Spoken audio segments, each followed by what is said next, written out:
அருமையானவர்களே, இந்த நாளிலும் ஆண்டுடைய வார்த்தை நான் உங்களிடத்திலே கொண்டு வருகிறேன். மத்தேயு 18:18 நான் இன்று உங்களுக்காக படித்த சில காரியங்களை சொல்லுகிறேன். பூலோகத்திலே நீங்கள் எவைகளை கட்டுவீர்களோ அவைகள் பரலோகத்திலும் கட்டப்பட்டிருக்கும். பூலோகத்திலே நீங்கள் எவைகளை கட்டவிழ்ப்பீர்களோ அவைகள் பரலோகத்திலும் கட்டவிழ்க்கப்பட்டிருக்கும் என்று மெய்யாகவே உங்களுக்கு சொல்லுகிறேன். இயேசு சொன்னார் பாருங்க, பூலோகத்திலே நீங்கள் எவைகளை கட்டுவீர்களோ, கட்டுறது பைண்டிங் லூசிங்கிறோம் பாருங்க. நீங்க சில டிரான்ஸ்லேஷன் படிச்சு பார்த்தீங்கன்னா, நீ எதை அலோவ் பண்றியோ, நீ எதை பெர்மிட் பண்றியோ அப்படி இருக்கு பாருங்க. அப்ப அப்படிப்பட்ட அதிகாரத்தை ஆண்டவர் நமக்கு கொடுத்திருக்கிறார். அப்ப நம்ம எதை அலோவ் பண்றோமோ அதுதான் இந்த பூமியில இருக்கும்.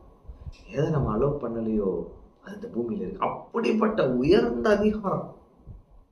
நீங்க எபேசியர் 2:7 படிச்சீங்கன்னா இருக்கும், உன்னதத்திலே அவரோடு கூட வைத்திருக்கிறோம். அப்ப அப்படிப்பட்ட ஒரு ராயல் பொசிஷன் நமக்கு இருக்குன்றதை நம்ம புரிஞ்சிட்டோம்னா நம்ம கட்டளை கொடுக்க ஆரம்பிச்சிருவோம். நம்ம சில காரியங்களை அனுமதிக்க மாட்டேன். என் குடும்பத்துல கடனுக்கு வேலையே இல்லை, நான் அதை அனுமதிக்க மாட்டேன். என் பிள்ளைங்களுக்கு வியாதி வரவே கூடாது, நான் அதை அனுமதிக்கவே மாட்டேன். நம்ம கட்டுகிறவர்களா இருப்போம், கட்டவிழ்க்கிறவர்களா இருப்போம். வியாதியில் இருக்கிறவர்களை விடுதலையாக்குவோம்.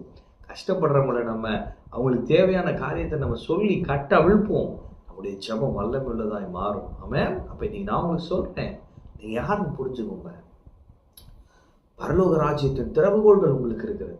தேவன் உங்களை உயர்ந்த இடத்திலே வைத்திருக்கிறார். வலது பாரிசத்திலே அவரோடு வீற்றிருக்கிறீர்கள். உங்களுக்கு அதிகாரம் இருக்கிறது. நீங்கள் ஆளுகை செய்கிறவர்களா இருக்கிறீர்கள். நீங்கள் ராஜாக்களா இருக்கிறீர்கள். உங்க வார்த்தைக்கு வல்லமை இருக்கிறது. நீங்கள் எவைகளை கட்டுவீர்களோ அவைகள் பரலோகத்திலும் கட்டப்பட்டிருக்கும். நீங்கள் எவைகளை கட்டவிழ்க்கிறீர்களோ அது பரலோகத்திலும் கட்டவிழ்க்கப்பட்டிருக்கும். அப்படின்னா என்னன்னா, பரலோகம் தான் நமக்கு ரோல் மாடலு. அந்த பரலோகத்துல எது இருக்கோ அதுதான் இந்த பூமியில இருக்கணும். அந்த பரலோகத்துல எது இல்லையோ அது இந்த பூமியில இருக்கக்கூடாது.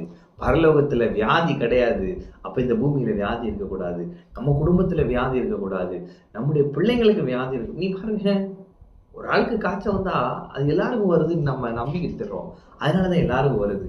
அப்ப பரலோகத்துல அது இல்லைன்னு நம்ம அதை புரிந்து கொண்டு, என் வீடு கர்த்தரால் பாதுகாக்கப்பட்டிருக்கிறது, எங்க பிள்ளைங்க எல்லார் மேலும் கர்த்தருடைய ரத்தத்தை தெளிக்கிறோம், இயேசுவின் நாமத்திலே நாங்கள் ஆரோக்கியமா இருப்போம், வியாதிக்கு இடமில்லை. எனவே நம்ம அப்படி ஜெபிக்கிறவர்களாய் மாறும் பொழுது நம்ம வார்த்தைக்கு வல்லமை அதிகமாக அப்படியே நடக்கும். எனவே கமாண்ட் பண்ண ஆரம்பிங்க. உங்க சூழ்நிலைக்கு கமாண்ட் கொடுங்க. இயேசுவின் நாமத்திலே கடனை என்னை விட்டு போ அப்படின்னு சொல்லுங்க. உன்னை நான் கட்டுகிறேன், இனி என் வாழ்க்கையில கடன் வராது அப்படின்னு நீங்க சொல்லுங்க. அது அப்படியே நடக்கும். எனவே பரலோகத்தை ரோல் மாடலா வச்சு ஆண்டவர்கிட்ட பரலோகத்தை குறித்த வெளிப்பாடுகளை கேட்டு பூமியிலே கட்டுகிறவர்களாயிருங்கள், பூமியிலே கட்டவிழ்க்கிறவர்களாயிருங்கள். தேவ ராஜ்யத்தை இந்த பூமியிலே கொண்டு வருகிறவர்களாயிருங்கள். பெரிய காரியங்களை செய்யலாம். என் கர்த்தர் உங்களோடு இருக்கிறார். கர்த்தர் உங்களை ஆசீர்வதிப்பார்.